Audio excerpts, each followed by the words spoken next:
guys, Andrew here with Market Edge, and today I'm on the trail, Lebanon Creek Trail, and you can see in the background it's got quite the views, and in the back maybe you can see the city of Kelowna and the towers that are starting to go up.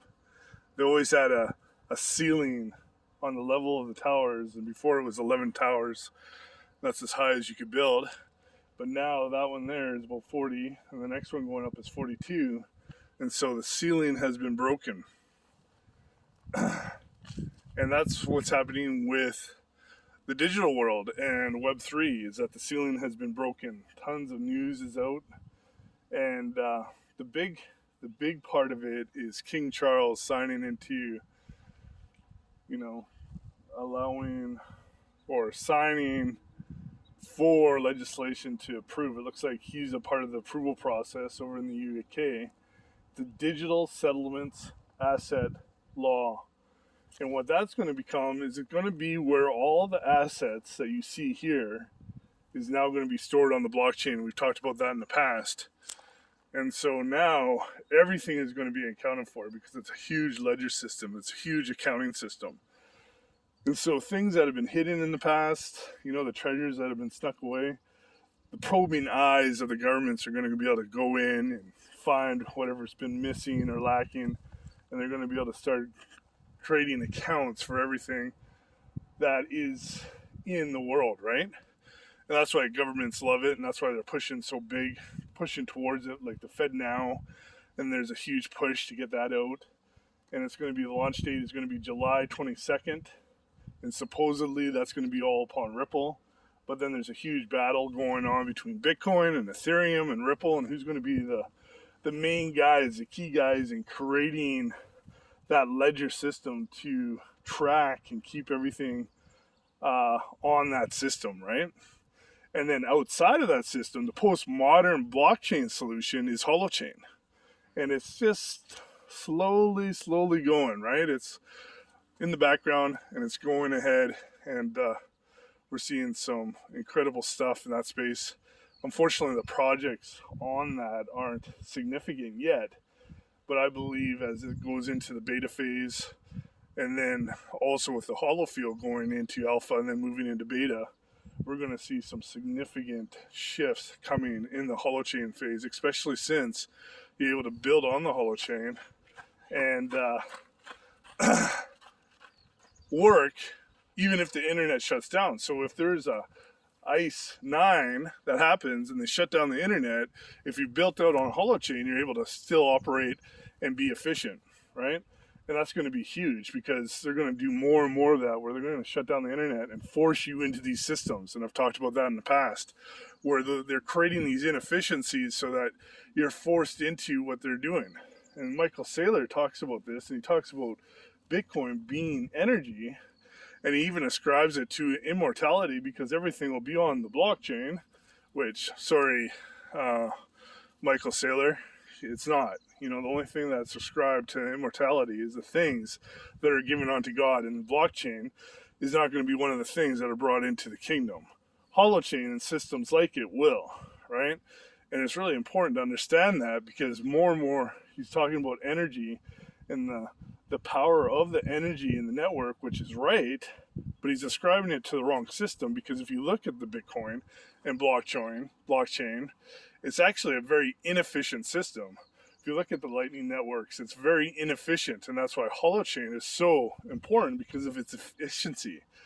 And once you get into the mutual credit score or mutual credit system, then you're going to start to see the value of the Holochain network versus the old Fiat system, because Bitcoin is really just the extension of the Fiat system. All it's doing is creating a way to find all the hidden assets, all the hidden wealth that people have kept away from governments and the surveillance, right? Whereas with Holochain, the biggest part of it is our data is going to be safe and secured away from Holochain or from the governments. And why, you don't see the huge promotion of Holochain, because it's a network for the people, and it's a network for humanity. And you'll see that more and more as we see more and more of these apps start to come up, and pop up, and we start to test them out, try them out. and it's just going to get more and more strength, because the more people that start getting on the Holochain network, the more efficiencies that are going to grow on it. Versus blockchain, the more people using it, the more systems on it, the more inefficient it becomes. And so that's why countries that started adopting these technologies are going to start to really move ahead in the technology space. And I believe Africa is going to be one of those countries where they're going to go and push back against the WHO and these world financial systems and say, no, we're not going to adopt these technologies, because what leverage are we going to have if we come under your rule? If we come under the rule of blockchain or under the rule of BlackRock, what power are they going to have? They're going to be all stripped away. Do you want to trust BlackRock with your financial assets and your financial systems?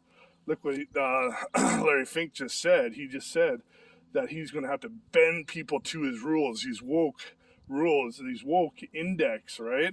So we got to make sure that we are not a part of that system, but we're outside of that system, operating in, a spiritual kingdom mindset, right?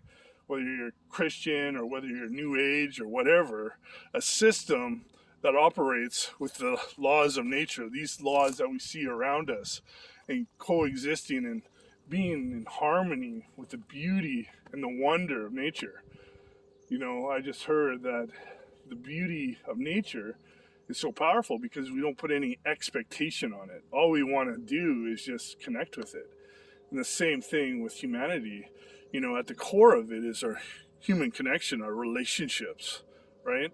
And that's a true value network. And that's what the mutual credit system is that you find value within the network and you start exchanging it. It doesn't just have to be money.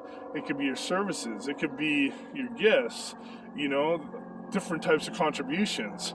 And that's truly the way we need to move. That's the way we have to enter into. It's beyond a barter system where I have one thing and you have another thing and we give it to each other. That was good, but this is an evolution of it. This is where we need to go. So anyway, that's it for today. Have a great day. Tons to say, tons of things happening, but we've got to get back to work, eh? We got things to do. So until my next video, go and check out the video that I just did with Michael Saylor and creating infinite wealth through the infinite banking system. Great interview with Mike. And if you want to be on this podcast and we do an interview with you to talk about what I'm talking about, please connect with me. Chad, I would love to have you on here. In the meantime, check out marketedge.pro and my blog. I talk about a lot of these things by going to deeper depths and deeper analysis. And finally, we have business consulting solutions, where we're bringing these types of solutions to businesses to help them come free of the Babylon system. So until next time, have a great and awesome day.